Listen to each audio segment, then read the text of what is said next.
Sabi nila, pag daw sumusuntok si Pacquiao, talagang meron daw pwersa sa hangin. Ganun. Oh, di ba? Baka tamaan mo yung nasa likod. May sumisilip. May sumisilip sa likod. Sino? Si nakasalamin. Si Manong.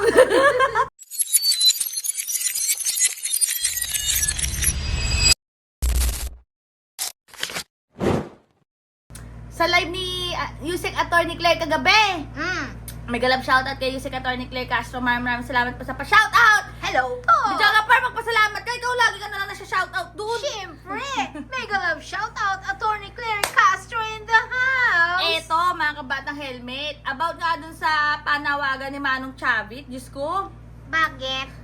Nananawagan ng people power. Lumabas daw ang sambayanan. Ha? Lumabas daw. Sino lalabas? Sambayanan daw. Sino yung mga yun? Ewan ko. Sabi nga.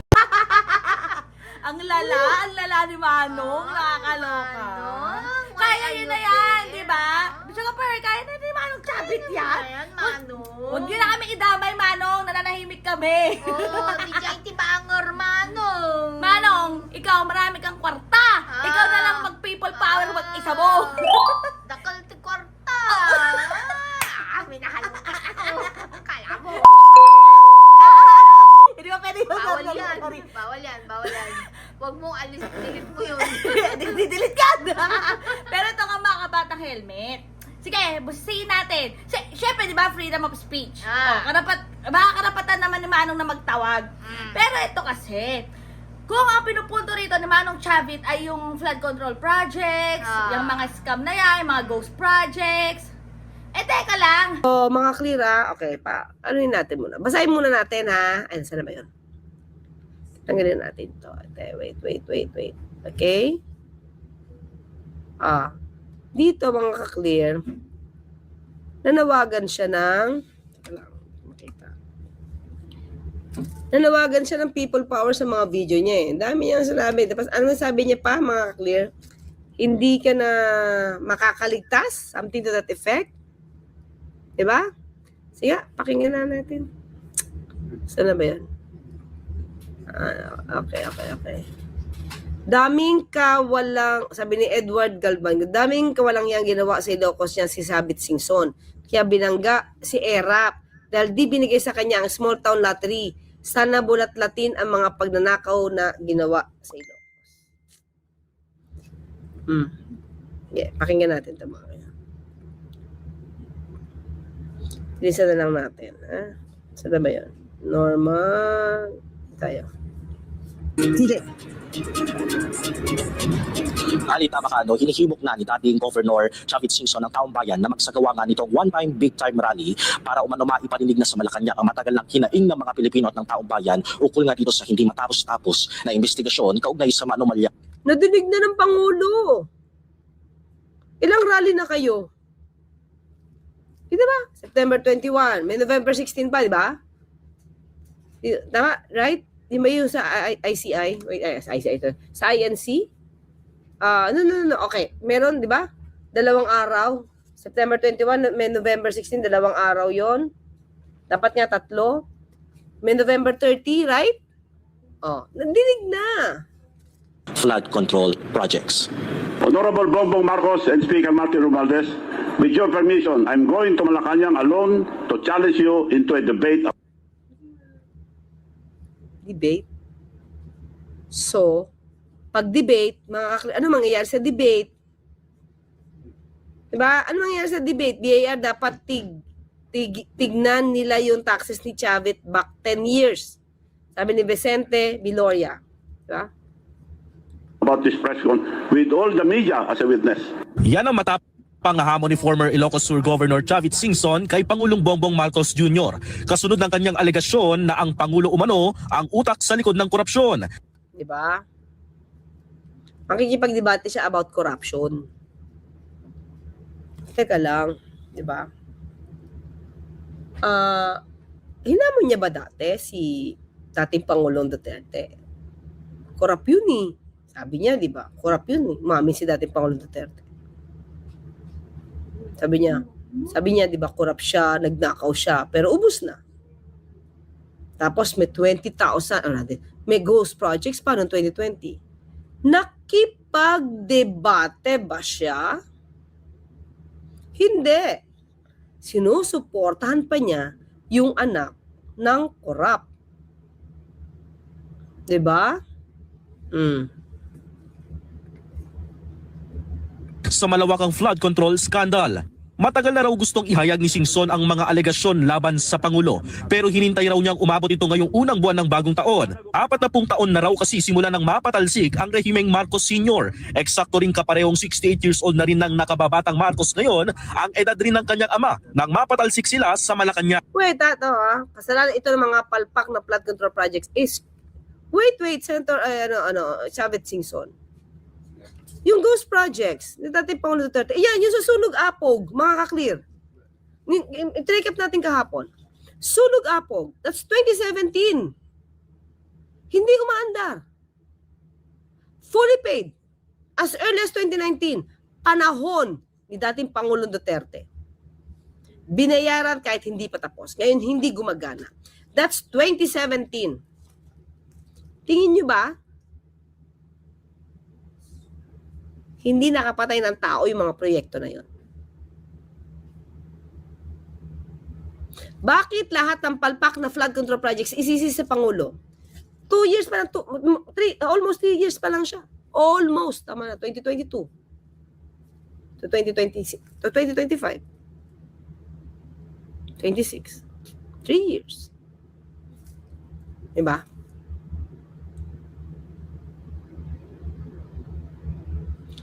Tapos, yung ghost projects ng dating Pangulo Duterte, that's 13,900 flood control projects.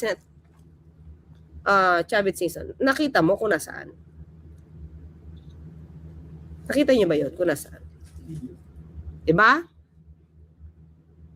Bakit lahat ng flood control projects sinisisi ngayon sa Pangulo? Eh, di ba 2018 pa nga nag-start si Diskaya? 2016 pa nag-start si Diskaya. So, anong ginawa ni Diskaya? Diba? Ebony Setner. Thank you. Oh. Ayan, no? Kasalanan ito ng mga palpak na flood control projects ni Bongbong Marcos. Sunog Apog. Kay Pangulong Marcos yun? Ito, si Leo Jardivas. Nauna na ako dito, nagpapaalam pa sa kabila si Madam Clean. Binati na kita ang pisa pala. Diba? Nakikita nyo mga clear kung gaano ka-bias ang report na ito. Nakalimutan niya na 13,900 plus 933 yata yun. Flood control project. Hindi natin po natin. Hinanap mo na ba ito? Hinanap mo na ba to, Chavez? Sana yan. News. Hanapin natin yan. Report yan Report yan sa PND. Wait lang ha.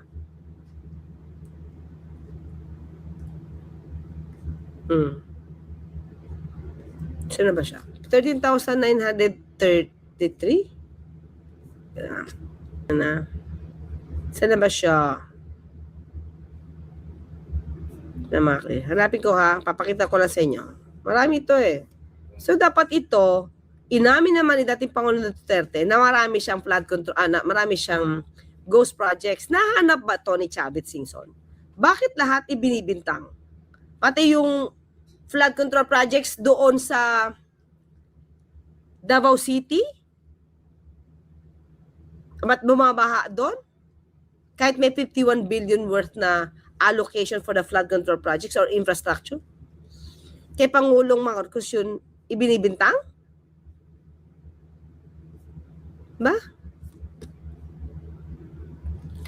Okay. Tama, wait lang.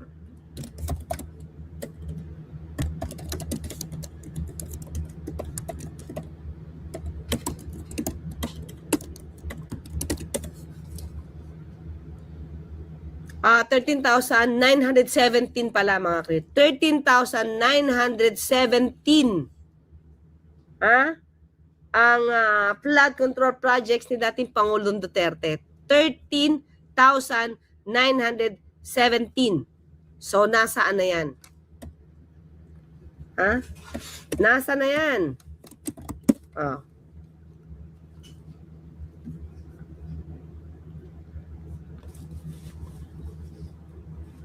Report yun ng March 2020, May 2022. Nag-report siya ng huli na 13,917 ang naipagawang na flood control projects. Okay, tika lang, hanapin natin ito. Facebook, ito PNA. We have taken note of the public statements made by former Ilocos Sur Governor Luis Chavit Singson yesterday, Buti nga pinatulan pa siya ng AFP. January 5. The Armed Forces of the Philippines maintains its unwavering adherence to the 1987 Constitution, specifically Article 2, Section 3, which explicitly declares civilian authority is at all times supreme over the military. The Armed Forces of the Philippines operates strictly within the chain of command that is anchored on this supremacy. We perform our duties under this civilian authority, which directs the military's establishment in the execution of our mandate. It is in this specific context that the Armed Forces of the Philippines fulfill our role as a protector of the people and the state by remaining disciplined, professional, and united. The Armed Forces of the Philippines ensures that our force is employed solely for its constitutional goals. Di sila papatol sa people power. Ang mandate nila to follow the Constitution, to abide by the Constitution. Diba? To secure the sovereignty of the state and the integrity of the national territory. Consequently, while the Armed Forces of the Philippines have consistently supported calls for good governance and anti-corruption, addressing allegations regarding civilian governance, public finance, or economic policy fall exclusively under the jurisdiction of civilian courts and oversight bodies. Kasi mga ka-clear, alam nyo na, sino ba kinausap ni Okis, di ba? Si General Bronner. Kasi, balak nila na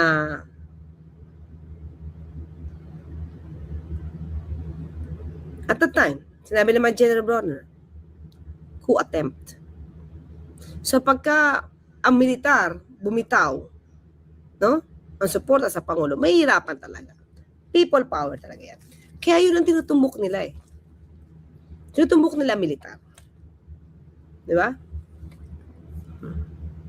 Kaya ang tanong natin, okay, sige, kukunin mo militar, halimbawa, nakuha mo, nainganya mo, then what's next? Pipisara na? Yung sunog apog nga, Bishoga, pwede pa doon yan sa atin sa Tondo? Sa gagalangin. Sunog apog, ha? 2017 pa pala yun, yung flood control project na sa sunog apog na bayad na, bayad na, kahit wala pa nagagawa. Bakit nung panahon yun, na binaha ang gagalangin, hindi Kaya na pala, Bishoga, kaya pala nagbaha doon sa atin, sa Tondo, sa Gagalangin. First time yun. Kasi pala, may flood control project pala doon sa may sunog apog. Pala yun? Nakakaloka. Pero teka lang, mga kabatang helmet. Ayan nga. 2017, sino ba nakaupo nun? Si PBBM ba? Hindi. Sino? Tatay nyo, karton. Tatay nyo, karton. Tatay nyo, balita natin, Bichoga Tatay Per. nyo, karton. Long hair na daw si tatay nilang karton. Talaga ba? Heaven. Ay, hippie, Bichoga Per. Hippie. Wow. One day. Hindi ka na makakauwi. Hindi ka na makakalabas. Pero yan nga mga kabatang helmet. 2017, syempre si Tatay Karton nila nakaupo ng mga panahon na yon. Pati hindi inungkat ni Manong Chavit, di ba? Oo nga naman. Ba't di ka kumibo? Bakit ngayon lang kumibo, ngayon lang umaunga? O ba't hindi kumibo nung mga nakaraang taon, di ba? Bakit pinalampas pa? Ay, Diba? Manong, why only now? Manong, 2026 na. Ba't ngayon lang kumuda? Ba't ngayon ka lang nagpatawag ng people power? Ay, kasi nandun siya sa Bangor. Hindi, nandun siya sa laban ako, di ba? Sa iyo. laban na tuwan. Di ba? Kasi busy-busy si Manong nung mga panahon na yun, di ba? Lagi siya, lumalaban. Sa likod. lagi siya nasa likod ni Manny Oh, eh. sa likod. Mary! Manny Pacquiao! Pero ayun nga, mga batang helmet, no? So, nagsalita na rin ng AFP, hinggil nga dyan sa panawagan ni Manong. Pero nakakaloka lang talaga. Kasi ito yung nakakapagtakay. At ang daming umangaw-ngaw ngayon. Ha? Ang daming umangaw-ngaw ngayon. Eh, bakit hindi kayo gumawngaw noon? Eh, noon pa yan eh. Di ba? Eh, Noon dapat pa ba yung silang mga... umangaw nun? Ah, dapat lang. Eh, may nakitang katiwalian eh. Bakit nanahimik ka? Eh, malay ba naman nila na may katiwalian pala nun? Ay, wow! Hindi alam. Mary Pacquiao! Eh, Sing song at the back! poga. Pero yan nga mga batang helmet. I-comment nyo dyan kung sasama ba kayo sa panawagan ni Manong Chavit. Siyempre! Hindi! Pero sige, pre, comment nyo na rin kung ano yung say nyo dyan, ano masasabi nyo. Pero naluloka lang talaga ako kasi noon pa yung mga, di ba yung Diskaya din? Sa Ledger, sabi nga ni Curly Shells, ha? Ni Curly. Sino naman yan? Si Curly Diskaya, sabi okay. niya nung hearing sa Senate, sa Ledger daw niya, meron daw doon mga 2016 pa. O sino kaupo nun? Katatay nyo karton! Tatay nyo karton! Na ngayon ay long hair na. Wow! Epic! Pero yun nga mga batang helmet. Comment nyo na kung masasabi nyo dyan. Basta, aaraw-arawin na natin, ha? Ang alin? Ang pagre-react dito sa mga, Diyos ko, paano eh, pa-eps. Kups naman. Oh, ang punto lang dito mga bata helmet, noon pa, alam nyo na pala, o nakikita nyo na, ba't hindi kayo nagsalita nun, hindi kayo nagreklamo nun, ba't now lang? Eh bakit ba paki mo? Ay wow, paki ako, Oh. taxpayer ako eh. Stay happy, stay healthy, and stay safe as always. Sabi nga sa boy, helmet din na bukit, keep setting better every day. God bless everyone, bye!